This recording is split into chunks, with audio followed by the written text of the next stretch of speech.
iMatePad Pro Max 这块平板它是真的薄，厚度呢，官方数据是4.7毫米，我们测出来这也就是多一点点儿。然后看一下啊，其实它的厚度跟 X6 是一样的，放在桌上完全是一个平面。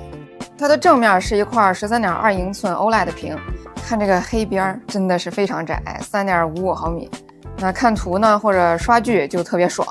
中间它是有一颗前置摄像头，然后左边这一块不知道能不能看得清楚啊，是一个传感器，它是用来检测姿态，实现隔空截屏啊、隔空滑动这种功能的。但是呢，不支持 3D 人脸解锁哈。这块屏幕还是云系柔光屏，就各个角度都不反光。我们上面这盏大灯，哎，这就是证据，这上面是一盏大灯，完全没有反光。同时呢，它是也有普通屏幕可以选的，就是你看你个人的需求。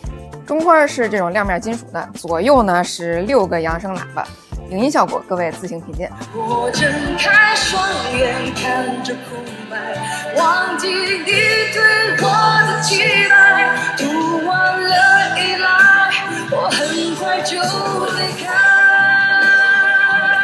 背面摄像头很有辨识度，就跟 Mate 手机是一脉相承的。但要注意啊，别看这儿有4个圈，但是只有这一个是摄像头。配色呢是提供蓝黑2种，我拿到这款是蓝色，它在光线的照射下是用这种波光粼粼的感觉，还挺梦幻的。那黑色呢应该是哑光面，你喜欢哪种呢？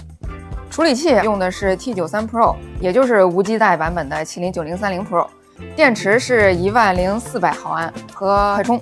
续航如何？后续我们来开直播给大家测。